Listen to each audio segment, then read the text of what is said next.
Hello everyone, তোমরা সবাই কেমন আছো? আশা করছি তোমরা খুব ভালো আছো। আরও একটি নতুন ব্লগে তোমাদের সবাইকে স্বাগত। আমরা দিল্লি স্টেশনে নেমে ওখান থেকে একটা টোটো করে আমরা পৌঁছে গেছিলাম আমাদের হোটেলে।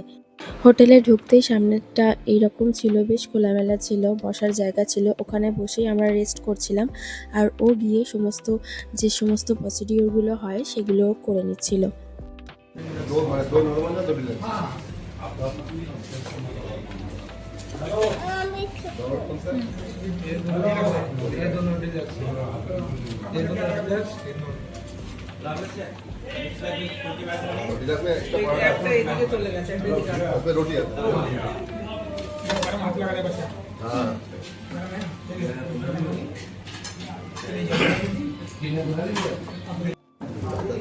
পড়ে যাবি।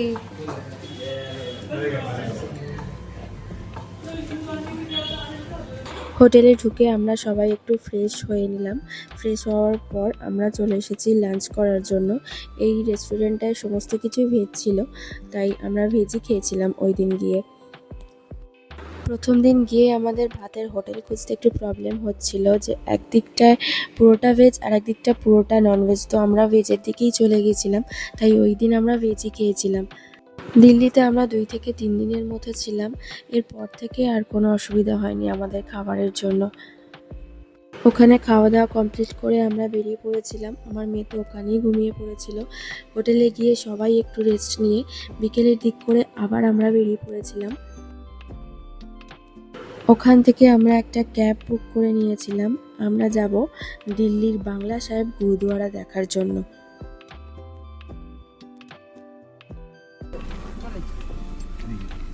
भैया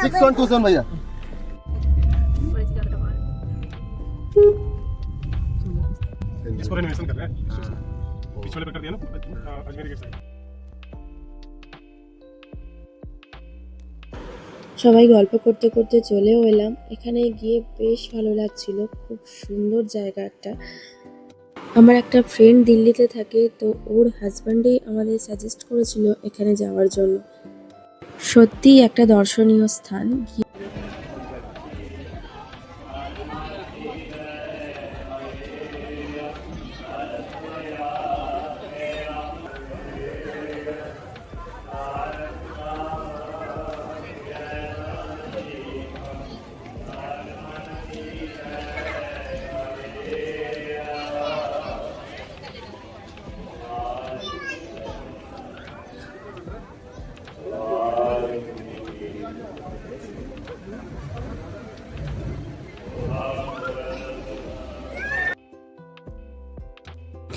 ওখানে বসে আমরা সবাই মিলে একটু সময় কাটালাম। এরপর ওখান থেকে বেরিয়ে চারিদিকটা আমরা একটু ঘুরে দেখছিলাম। এরপর এই মাছগুলো দেখে তো আমাদের মন প্রাণ জুড়িয়ে গেল, এত সুন্দর লাগছিল দেখতে, খুব ভালো লাগছিল।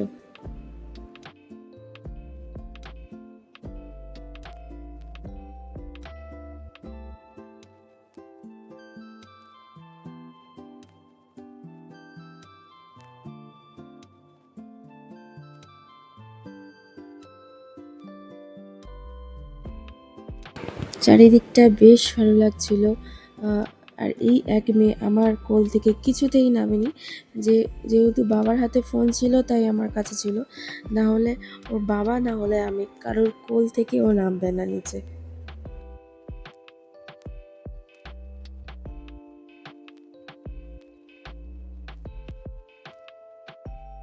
ওখানে ওই জলের মধ্যে মাছগুলো দেখতে আমার মেয়েরও ভীষণ ভালো লেগেছে। এরপর ওখান থেকে বেরিয়ে আমরা চলে গিয়েছিলাম ইন্ডিয়া গেটের কাছে। আমরা 9 তারিখ ট্রেনে উঠেছি আর 10ই মার্চ আমরা দিল্লিতে নেমেছি। ওখানে গিয়ে আমরা এই দুটোই কভার করতে পেরেছি।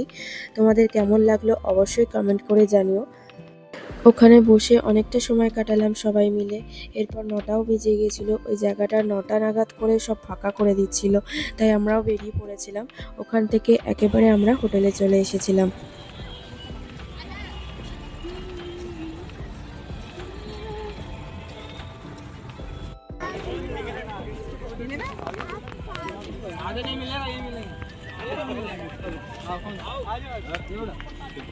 सात 50 আমার মেয়েও ওখান থেকে ওর পছন্দ মতো একটা খেলনা কিনে নিল। আজকের ভিডিওটা এটুকুই থাকলো, দেখা হচ্ছে নেক্সট ব্লগে। ভিডিওটা ছেড়ে যাওয়ার আগে প্লিজ চ্যানেলটা সাবস্ক্রাইব করে দিও।